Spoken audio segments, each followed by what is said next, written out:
अस्सलामुअलैकुम, welcome back to my channel. कैसे हैं आप सब लोग? उम्मीद करती हूँ सब खैरियत से होंगे। आज हम बनाएंगे तवा पिज़्ज़ा। पिज़्ज़ा जो है आज हम विदाउट ओवन तवे पे बनाएंगे और विद ओवन भी बनाएंगे, ताकि जिनके पास जो भी है जो ओवन में बनाना चाहते हैं वो वैसे बना लें। जिनके पास ओवन नहीं है तो विदाउट ओवन प्रोसेस जो है उसको फॉलो करें। रेसिपी का हर स्टेप जो है मैं आपसे बहुत ज़्यादा तफसील से आपको बताऊंगी, ताकि आप में से जो लोग पहली बार भी इसको ट्राई करें उनका जो पिज़्ज़ा है परफेक्ट बने। तो टाइम को ज़ाया किए बगैर बनाना शुरू करते हैं।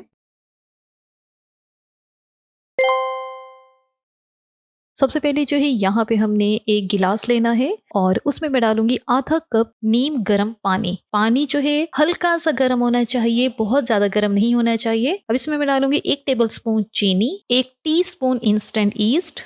चीनी और जो ईस्ट है इसको हम लोग इकट्ठे मिक्स करेंगे। अब इसको कवर करना है और कवर करके हम इसको छोड़ देंगे 5 मिनट के लिए। 5 मिनट में यीस्ट जो है वो चीनी के साथ एक्टिवेट हो जाएगी। 5 मिनट हो चुके हैं और ये जो मिक्सचर है इसको साइड पे करते हैं। दूसरी तरफ एक बॉल लिया है, इसमें शामिल किया है 2 कप मैदा, 1 टीस्पून नमक, यीस्ट वाला मिक्सचर वो डालना है। अब पहले तो इसी मिक्सचर के साथ हमने अच्छी तरह से इसको मिक्स करना है। अब मज़ीद अगर हमें ज़रूरत होगी पानी की तो हम मज़ीद फिर शामिल करेंगे।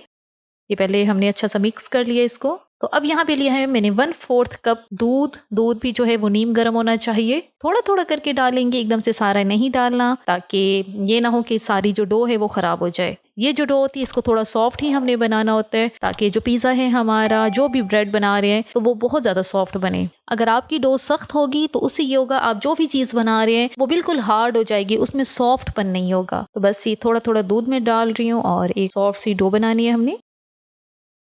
अब इस स्टेज पे हमने इसको कवर करना है 2 मिनट के लिए। 2 मिनट से ज़्यादा नहीं करना। ये स्टेप आपने लाजमी करना है, इससे जो डो है हल्की सी यहाँ पे सेट हो जाएगी। उसके बाद इसको गूंदना बहुत आसान हो जाएगा। अब यहाँ पे डालेंगे ऑयल। ऑयल जो है यहाँ पे मैं 2 टेबलस्पून इस्तेमाल कर रही हूँ। बस ऑयल डालें और इसको बहुत अच्छी तरह से मिक्स करें। अब आपके सामने डो जो है ना तो हाथों को चिपक रही है, क्योंकि 2 मिनट के लिए हमने जब इसको रखा था तो जो मैदा है वो अच्छी तरह से सेट हुआ था। उसके बाद अच्छी तरह से इसको गूंदें और फिर इसको कवर करके 1 से 1.5 घंटे के लिए, क्योंकि अभी गर्मियां हैं तो 1 घंटे में भी ये राइज हो जाएगी डो। अगर सर्दियों में आप बनाएंगे फिर आपको 2 से 2.5 घंटे रखने पड़ेंगे इसे। गर्मी में जो डो होती है वो जल्दी राइज हो जाती है, क्योंकि इसको गर्माइश की ज़रूरत होती है। और वैसे भी आपने इसको किसी भी गर्म जगह पे रख देना है, ताकि जो डो है वो राइज हो जाए। कवर करना है, कवर करके अब इसको छोड़ेंगे 1 घंटे के लिए। जब तक कि हमारी डो राइज होती है हम दूसरी तैयारी कर लेते हैं। 200 ग्राम चिकन लिया है, चिकन के इतने पीसेस लिए हैं, बोनलेस चिकन है ये। अब यहाँ पे डालूंगी नमक, 1/2 टीस्पून लाल मिर्च पाउडर, 1/2 टीस्पून कुटा धनिया, 1/2 टीस्पून कुटी लाल मिर्च, 1/2 टीस्पून जीरा पाउडर, 1/2 टीस्पून अदरक लहसुन का पेस्ट, 1 टीस्पून सिरका, 1 टेबलस्पून। सिरका है तो सिरका डाल दें, सिरका नहीं है तो लेमन जूस डाल दें। अच्छा सा इसको मिक्स करें। तो अच्छी तरह से हमने इसको मिक्स कर लिया है। अगला स्टेप इसको पकाने का है। उसके लिए एक फ्राई पैन लिया है और उसमें मैं डालूंगी ऑयल जो है 2 टेबलस्पून जितना है, और इसमें मैं डालूंगी चिकन। थोड़े से ऑयल में ये चिकन जो है हमने पका लेना है। मीडियम लो फ्लेम पे चिकन जो है हमने पहले इसको यहाँ पे 1 से 1.5 मिनट पकाना है, ताकि इसका जितना भी ब्लड वगैरह है वो यहीं पे इवेपोरेट हो जाए। चिकन का कलर चेंज हो चुका है और बस यही निशानी है इसकी। अब उसी बाउल में जिसमें हमने चिकन के मिसाले वगैरह लगाए थे उसी में थोड़ा सा पानी शामिल करके यहाँ पे डालना है, तकरीबन 1/4 कप जितना।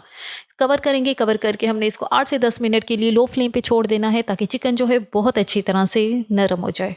8 से 10 मिनट हो चुके हैं। चिकन हमारा टोटली डन है। पानी भी खुश्क हो चुका है और चिकन नरम भी बहुत अच्छी तरह से हो चुका है, क्योंकि वैसे भी इसके बहुत छोटे पीसेस थे और वो बहुत जल्दी गल जाते हैं। तो बस अच्छी तरह से इसको अब हम दोबारा से मिक्स करेंगे और 1 मिनट तक यहाँ पे भून लेंगे, ताकि जो पानी बचा है वो भी यहीं पे खुश्क हो जाए। चिकन हमारा बिल्कुल डन है। अब इसको साइड पे रखते हैं। अगला स्टेप जो है वो पिज़्ज़ा सॉस बनाने का है। पिज़्ज़ा सॉस बनाने के लिए एक फ्राई पैन लिया है और उसमें मैं शामिल करूंगी 1 टेबलस्पून ऑयल। ऑयल में मैं डालूंगी बिल्कुल थोड़ी सी बारीक सी चॉप की हुई प्याज। प्याज जो है छोटे साइज की ली थी और इसको बिल्कुल बारीक सा काट लेना है। प्याज को हमने 1 मिनट तक ही यहाँ पे फ्राई करना है, बहुत ज़्यादा नहीं जलाना। यहाँ पे 1/2 टीस्पून लहसुन का पेस्ट डाल दिया। यहाँ पे अदरक नहीं है, सिर्फ लहसुन है ये। वैसे तो मोस्टली जो है पिज़्ज़ा सॉस हमें मिल जाती है बाज़ार से ईज़िली। ज़ाहिर सी बात है हमारा वीडियो बनाने का काम है, तो हमने इस तरह की चीज़ें लेके रखी हुई हैं। लाज़मी नहीं है आप सबके पास पिज़्ज़ा सॉस जो है घर में अवेलेबल हो, तो इसीलिए आज मैं आपको घर में ही बनाना सिखा रही हूँ, ताकि आप में से जो भी पिज़्ज़ा घर में बनाए तो पिज़्ज़ा सॉस जो है घर में तैयार कर ले।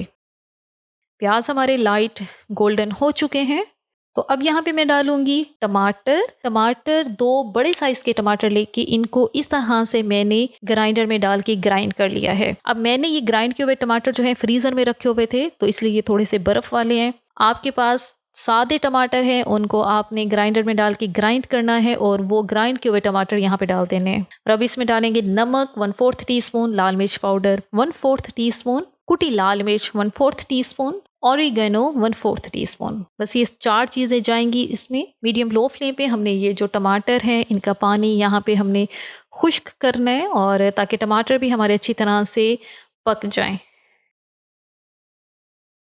टमाटर भी अच्छी तरह से भुन चुके हैं और पानी भी तकरीबन खुश्क हो गया है। अब यहाँ पे मैं डालूंगी सफ़ेद मिर्च 1/4 टीस्पून।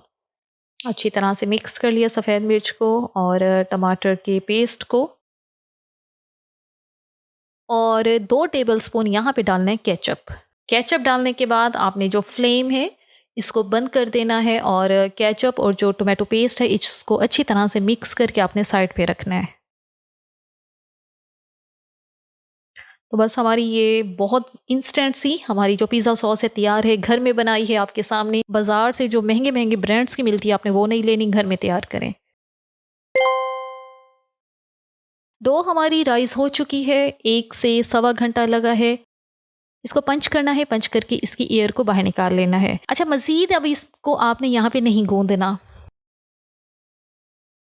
तो बस अब इसका एक पोर्शन लेना है और इसके ना छोटे पेड़े बनाने हैं आपने। काउंटर टॉप पे रख के इस तरह से छोटे से पेड़े बनाने हैं, क्योंकि मैं थोड़े छोटे साइज़ की पिज़्ज़ा बना रही हूँ, तवे पे बना रही हूँ। आप लोग फ्राई पैन या तवा जो भी है उस पे बनाएँगे तो छोटे साइज़ की पिज़्ज़ा बनाएँगे, जो कि पक भी बहुत अच्छी तरह से जाएँ और कच्चे ना रहें वो। अच्छा, ये ध्यान रहे ये जो पिज़्ज़ा है बहुत ज़्यादा इसकी जो नीचे वाली डो है इसको मोटा नहीं रखना। तवे पे बनाएँगे तो तवे पे ये होता है अगर मोटी डो रखेंगे तो उसके कच्चे रहने का चांस होता है। हमने इसको बेल लिया है, आधे इंच से भी कम पे इसकी जो मोटाई है वो रखी है। एक कांटा लेना है, इस तरह से इसको प्रिक कर लेना है। प्रिक करने से क्या होता है कि जब ये पकेगी रोटी तो एकदम से ये फूलेगी नहीं। अब इसके ऊपर लगाएँगे पिज़्ज़ा सॉस जो कि हमने बना के रखी है। अच्छी तरह से पिज़्ज़ा सॉस हमने लगाई है। अब इसके ऊपर रखेंगे चिकन के पीसीज। इसके ऊपर डालेंगे मोज़रेला और चेडर चीज़। थोड़ी सी क्वांटिटी में ही चीज़ जो है वो डाली है हमने। टमाटर के स्लाइस, कैप्सिकम, प्याज। टॉपिंग इसकी कंप्लीट हो गई है और इसको मैं बेक करूंगी ओवन में, ताकि मैं आपको दिखा सकूं ओवन में और बगैर ओवन वाले जो बेक हो कि वो किस तरह से बनेंगे। अब इसी तरह से जो तवे पे हमने बेक करना है, तवा जो है उसके ऊपर पहले ऑयल लगा लेना है। उसके बाद एक छोटा पेड़ा लेना है और इसी के ऊपर फैला लेना है। अलहदा से मैं नहीं उसको फैला रही, क्योंकि फिर उसको टॉपिंग करके उसको उठाना मुश्किल हो जाता है। अब इसके ऊपर भी निशान लगाएंगे छुरी से, कांटे से लगा लें, छुरी से लगा लें, वो आप पे डिपेंड करता है। पिज़्ज़ा सॉस लगाएंगे, चिकन के पीसेस, मोज़रेला और चेडर चीज़, टमाटर और कैप्सिकम। बस ये टॉपिंग हो गई है। टॉपिंग भी जो तवे पे बनाएंगे उसकी आपने हल्की टॉपिंग रखनी है, बहुत ज़्यादा एकदम से भर नहीं देना आपने पिज़्ज़ा को। अब इसको कवर करना है, कवर करके अब हम इसको रखेंगे चूल्हे पर। चूल्हा जो है पहले कुछ सेकंड के लिए आपने फ्लेम को मीडियम पे रखना है, ताकि तवा जो है गर्म हो जाए। जैसे ही तवा गर्म होगा आपने फ्लेम को बिल्कुल लो पे कर देना है। बिल्कुल लो फ्लेम पे आपने इसको पकाना है। 6 से 7 मिनट लगेंगे। 6 से 7 मिनट लो फ्लेम पे लगेंगे। 1 मिनट आपने पहले मीडियम फ्लेम पे तवे को गर्म करना है, तभी जाके जो ये पिज़्ज़ा है बन जाएगा। 6 से 7 मिनट हो चुके हैं, कवर हटाते हैं। तो हमारा ज़बरदस्त सा ये जो पिज़्ज़ा है ये आपके सामने चीज़ मेल्ट हो गई है और पिज़्ज़ा भी बहुत अच्छी तरह से बेक हुआ है। अब जो पिज़्ज़ा हमने ओवन में बेक किया है वो भी मैं आपको चेक करवा देती हूँ। ये 2 छोटे पिज़्ज़े ओवन में बेक किए थे और ये पिज़्ज़ा हम कट करते हैं ताकि आपको मैं दिखा सकूं। ज़बरदस्त किस्म का हमारा मिनी पिज़्ज़ा जो है तैयार है। बहुत अच्छी तरह से ये बेक हुआ है। घर में हमने इसको बेक किया है और रिज़ल्ट आपके सामने है। ओवन नहीं है तो तवे पे बना लें, फ्राई पैन पे बना लें। बस ये ध्यान रहे कि जो तवा या फ्राई पैन इस्तेमाल करें मोटे तले वाला इस्तेमाल करें, ताकि जो हमारा पिज़्ज़ा है वो नीचे से जले नहीं। अगर मोटे तले वाला नहीं है तब आपने नीचे खाली तवा रख